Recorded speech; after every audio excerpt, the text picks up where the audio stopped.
Conte Agüero, 92 años, es un personaje fascinante de la vida política contemporánea cubana. Él tenía un programa de radio y de televisión sumamente sintonizados en Cuba.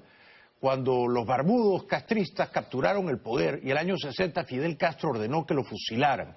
Pero está aquí, vivito y coleando con 92 años. Buenas noches, don Luis, gracias por venir. ¿Cómo estás? Gracias por la invitación. Sí.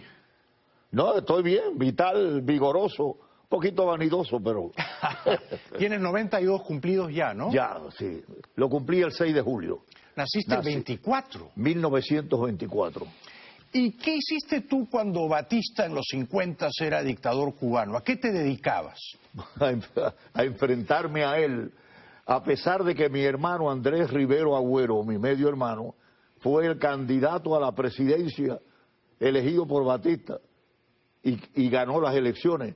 Y yo para no enfrentarme directamente a mi hermano, a pesar de que había estado yo contra Batista y hasta en la prisión contra Batista, estaba cuando Fidel estaba en Isla de Pino, yo también estuve un tiempecito, etcétera, pues me fui de Cuba para Venezuela.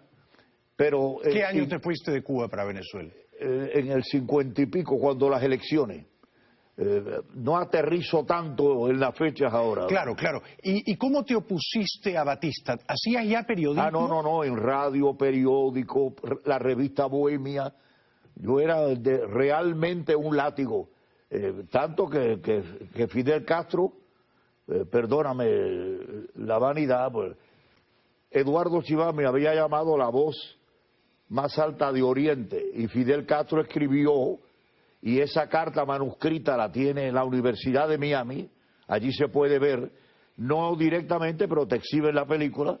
Fidel me llamó la voz más alta de Oriente y de Cuba.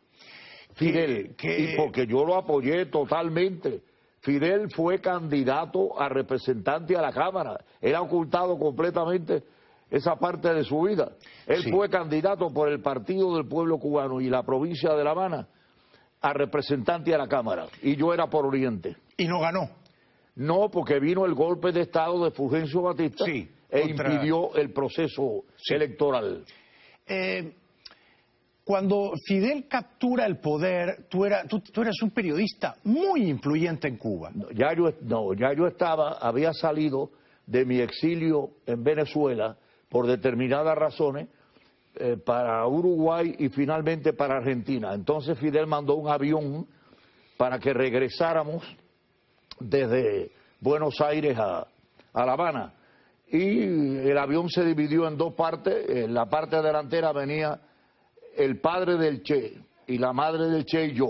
Y la parte de atrás, un grupo de personalidades, etcétera, que estábamos asilados en República Argentina. Había sido un periodista muy influyente y Fidel mandó a buscarte para que siguieras siéndolo, ¿correcto? Pero claro, es que yo soy el que lleva a Fidel al Partido del Pueblo Cubano, ortodoxo.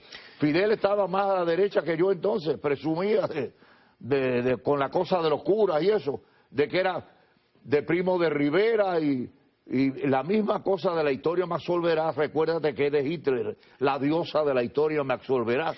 O sea, él presumía de ser de derecha entonces. Imagínate. Y fue candidato a representante en las elecciones, cosa que después él lleva al paredón también. Él fusiló su propia historia, como si hubiera nacido comunista. Interesante, muy interesante. Cuando tú regresas a Cuba, procedente de la Argentina, en ese avión en el que te manda a buscar Fidel, tú vuelves al periodismo, ¿verdad? A la revista Bohemia, al periódico Nacional y al País, a Radio Progreso Radio y a CMQ Televisión.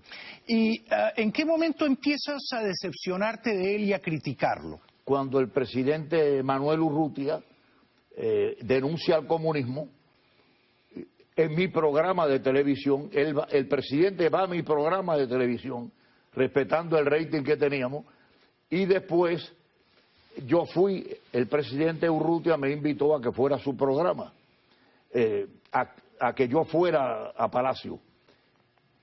Y lo primero que hizo Urrutia fue condenar al comunismo en un discurso completo. Fidel entonces renunció al premierato Fidel Castro, presionando a Urrutia. Finalmente fue a la televisión a denunciar a Urrutia, pero yo lo esperé a Fidel, había 3 cámaras, 2 móviles y una fija, y yo lo esperé con una mirada de odio tremendo, pensando que él iba a acabar conmigo. Cuando él me vio en una actitud tan agresiva, y antes habíamos tenido problemas, él sabía que miedo no había, honor sí, punto honor sí. Él vino y me dio la mano, frente a todo el mundo empezó, porque la gente esperaba que si iba a acabar con Urrutia, que acabara conmigo también. Entiendo que en marzo del año 60, o sea, llevaba apenas un año y poco en el poder, Correcto. Primero Raúl y luego Fidel dijeron por televisión que a ti tenían que fusilarte. ¿Eso es así? Bueno, con Fidel al lado, Raúl hablando en Colombia, que son las Fuerzas Armadas, dijo, y ese descarado de Contiagüero, paredón, paredón, y los milicianos que esa noche estrenaban el uniforme, lanzaron las boinas al aire, paredón, paredón. Fidel habló ese día, pero no me mencionó, pero al día siguiente, Fidel me dedicó el discurso de 4 horas, me mencionó constantemente, juró que no era comunista, dijo que yo estaba inventando fantasmas, y entonces hizo un giro breve y dijo que teníamos que enfrentar el pelotón de fusilamiento. O sea que Fidel me condenó con su propia voz al paredón. ¿Qué fue lo peor que dijo Fidel contra ti ese día? Imagínate, empezó justificando los elogios que me había hecho, porque me había escrito, repito, la voz más alta de Oriente y de Cuba me había llamado, contradecir eso, entonces tuvo que explicar muy largamente, etcétera. Pero al final, vanidoso, mentiroso, pendenciero, bueno, agotó, pero no podía decir nada muy negativo. ¿Y qué pasó luego? ¿Por qué no te fusilaron? Porque no me cogieron. Primero me trataron de matar.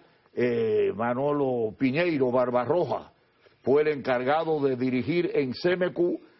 Cuando yo anuncio una carta abierta a él, pues yo hice una campaña contra el comunismo, no contra Fidel, tratando de que él se definiera, porque Fidel le da igual, es un individuo con una falta de carácter increíble, y yo sé que esto va a sonar extraño, pero él ha sido un hombre movido por las olas, los acontecimientos, etcétera. Cuando él viene conmigo a los Estados Unidos, cuando yo le preparo el viaje, enero, febrero, marzo, no me acuerdo bien la fecha, a los Estados Unidos en el año 59, su primer viaje es a Nueva York, el viaje lo preparo yo con una comisión, y entonces él hace pronunciamientos anticomunistas. Sí, en ese viaje. Pero, y viene Raúl viene desesperado y entonces me pide a mí que qué está pasando, que Fidel está haciendo declaraciones anticomunistas.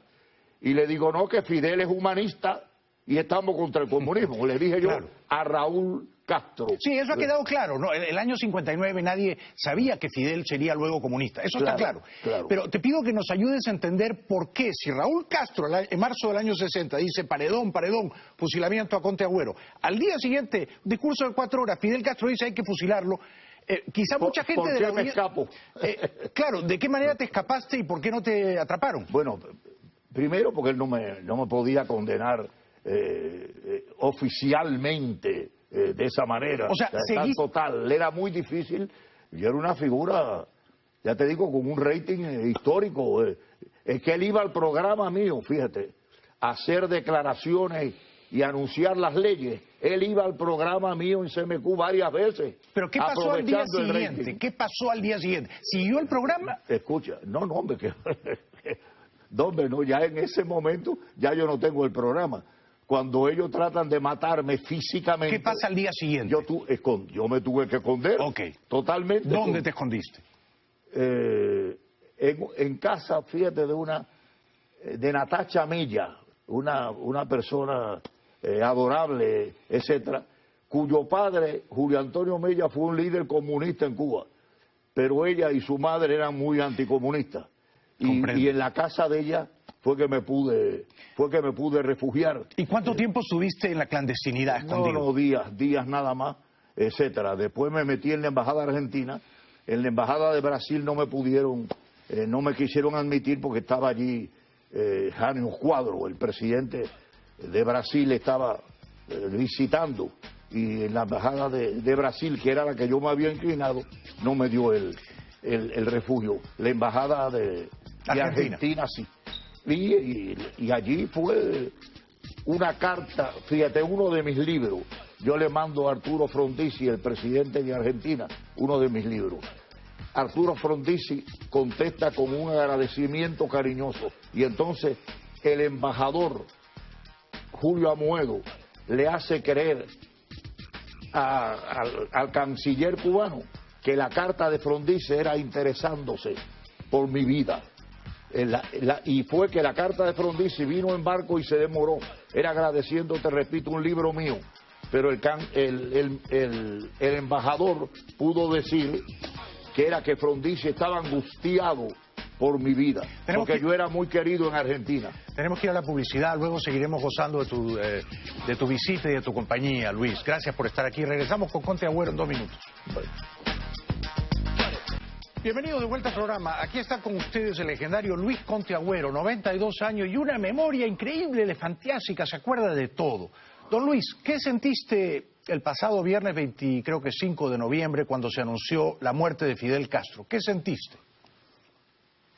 Puedo decirte que no fue un gesto así de alegría, ¿no? Pero sí contento de que ya él no estuviera impidiendo. Yo no me alegro de la muerte de ningún ser humano, ni siquiera de un monstruo como ese, que varias veces intentó la muerte mía. Él ordenó que te mataran en el exilio, ¿verdad? No. En cada lugar que yo iba, como en Santiago de Chile, por ejemplo, me lanzaron ácido muriático en los ojos.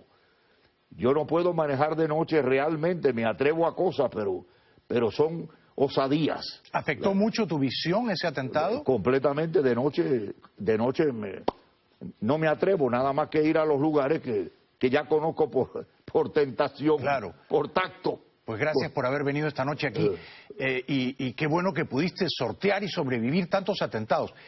¿Crees que Raúl Castro vivirá 5 años más, cumplirá 90 como su hermano Fidel? Yo espero que el diablo tenga, si el diablo existe, que llame a su compañero. Sí.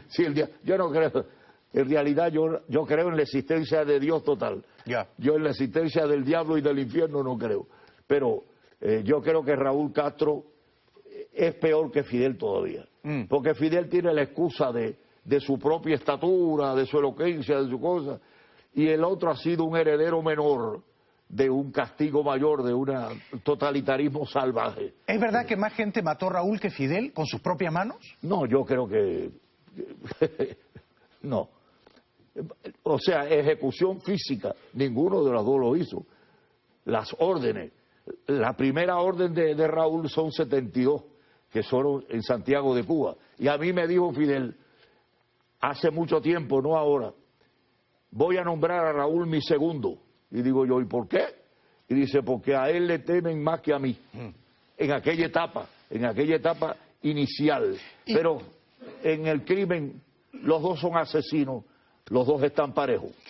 ¿Qué opinión te merece lo que ha hecho Obama con Cuba, el deshielo? No, que el deshielo. Obama ha sido un cómplice total de Raúl Castro.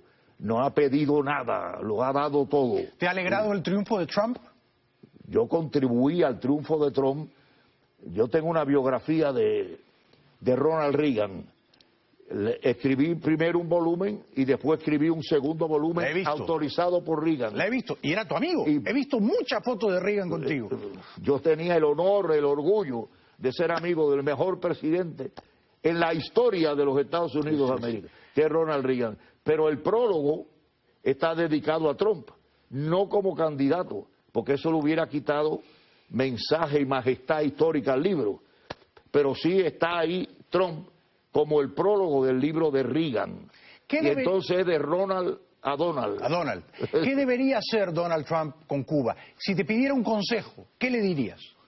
terminar con el comunismo hay muchas maneras de hacerlo, pero no se puede decir porque entonces es avisarle claro. a Raúl, ¿no? Pero hay que usar la siempre fuerza. se pregunta cómo, sí. pero el cómo es lo que no se puede decir. Ya, pero hay muchos caminos para ejercerlo sin tener que apelar al asesinato, ya. ni mucho menos. Ya. Porque yo no soy, yo prefiero morir que matar. Fíjate bien. Eres un hombre noble, pero no hace falta usar la fuerza militar, hay que conspirar inteligentemente, hay que propiciar ahí un levantamiento, una rebeldía, un motín. Mira, todos los métodos y ningún método, es ahí el método. Eso es creo que es de José de la Luz y Caballero, un pensador cubano. ¿Cómo piensas que no puede haber caminos a la libertad, Dios mío? Dios no estaría en el cielo si no hubiera caminos a la libertad. Lo que no podemos analizarlo así, porque es avisarle al enemigo. Comprendo. Tú te fuiste de Cuba el año 60, Fidel y Raúl te querían fusilar. Desde entonces no has vuelto, eres un campeón de la libertad.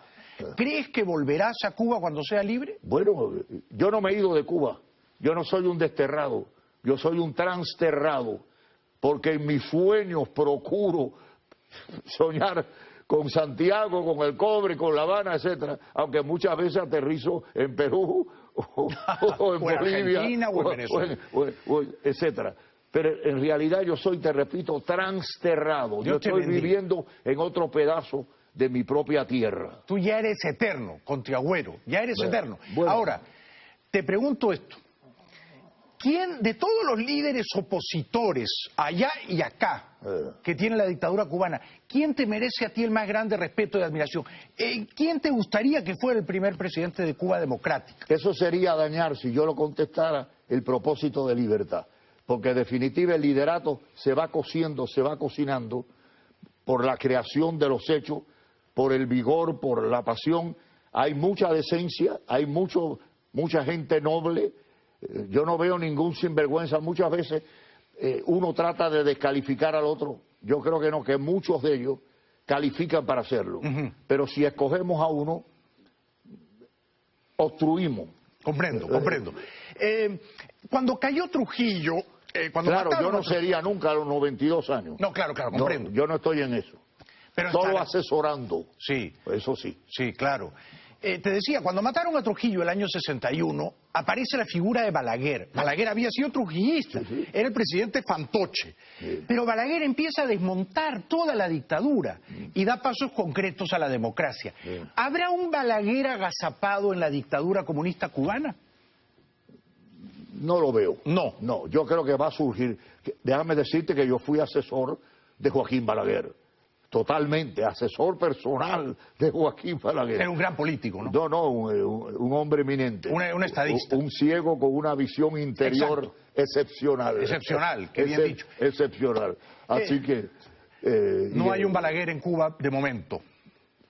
Es que no convendría. Fíjate, el liderato tiene que ser el resultado de una conjugación, de una conjunción de factores para que sea eficaz. Si tú arrancas con un líder de cabecera, ya perdemos la pelea. ¿Por qué, perdona la crudeza de la pregunta, por qué la gente no sale a las calles a protestar, a gritar libertad? Porque si salen 10 damas de blanco, las aporrean y las arrestan.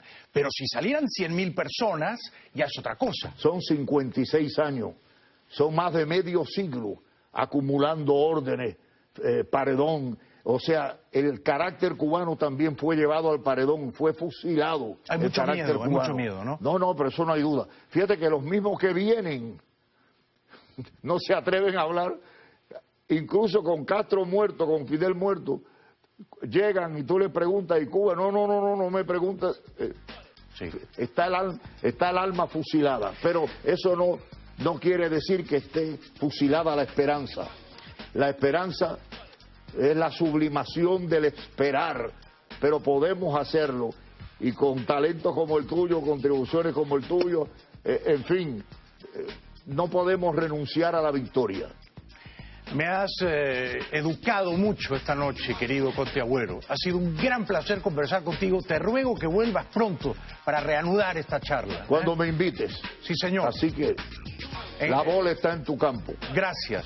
Te queremos mucho aquí en Mega. Mucho. Multiplica. Sí, señor. Y espero que seas tan amigo de Donald como fuiste de Ronald. Así es. Viva Cuba libre, ¿no es cierto? Cómo no, y viva los Estados Unidos de América. Sí. Las estrellas solitarias y las 50 estrellas universales de los Estados Unidos de América. Un aplauso para Conte Agüero. No somos muchos, El pero te mío, queremos. el mío. Te queremos.